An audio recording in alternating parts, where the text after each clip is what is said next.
Soy Iván Guzmán Sosa y mi matrícula es A017-34-212.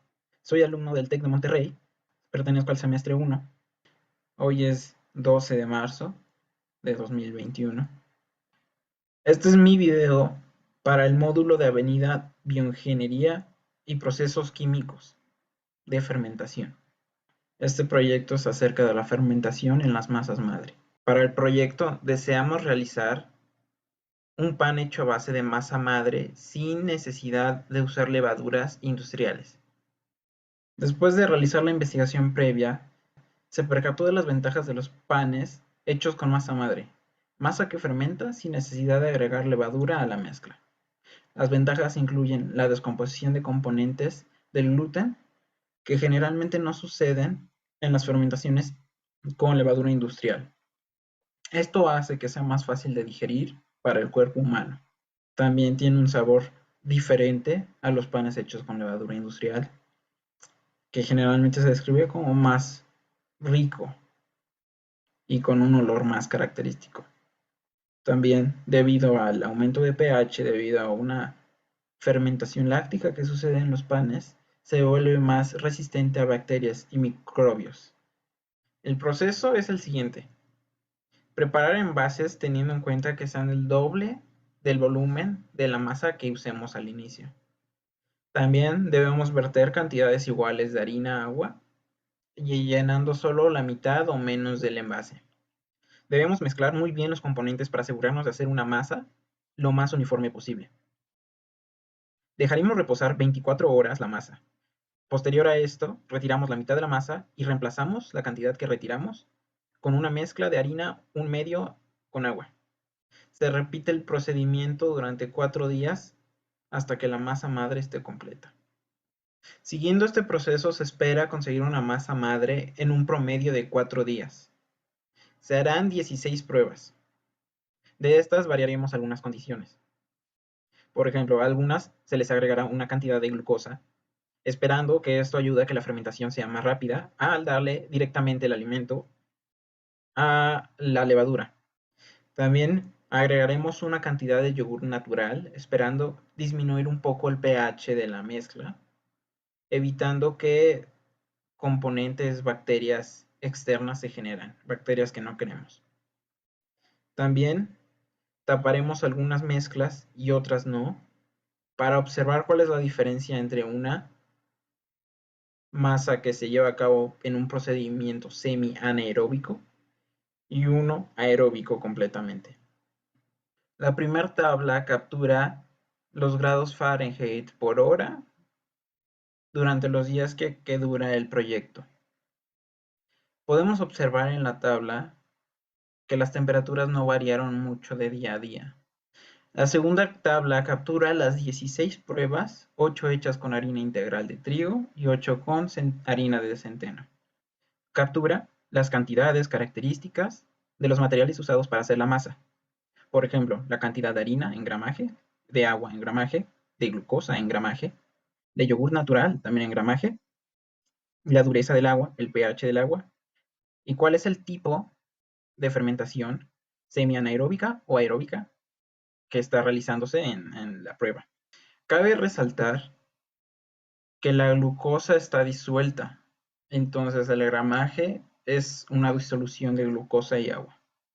La tercera tabla captura de las 16 pruebas el cambio en centímetros de altura respecto al envase que los contiene.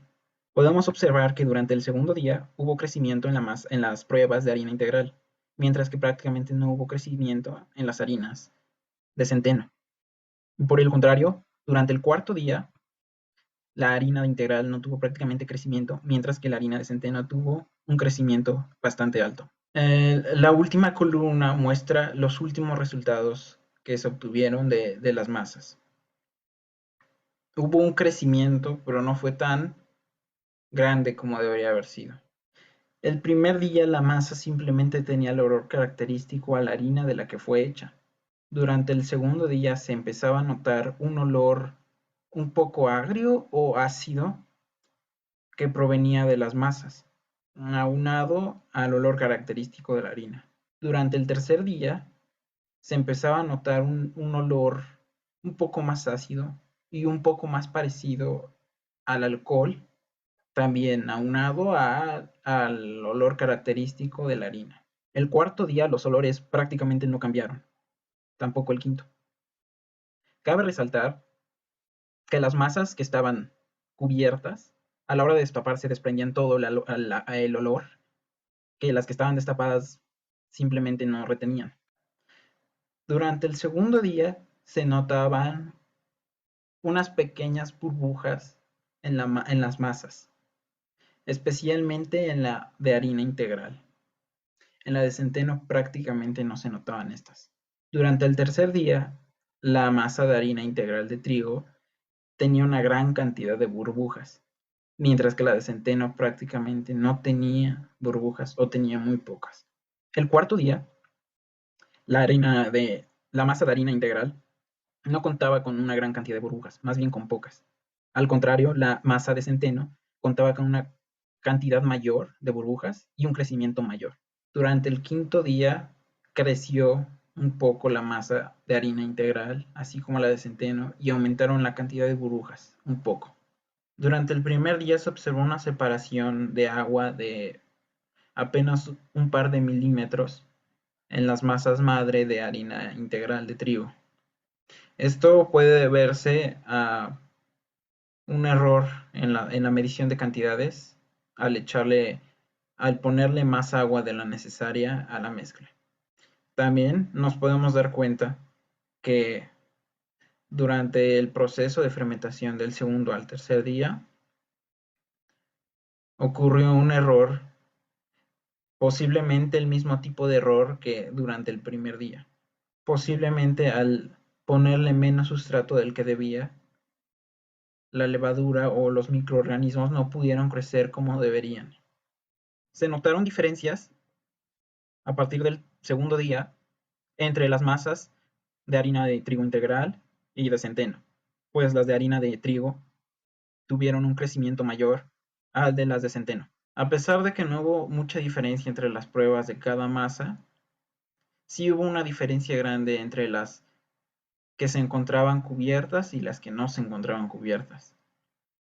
Las que no se encontraban cubiertas tuvieron un crecimiento mayor y más rápido a las que estaban cubiertas.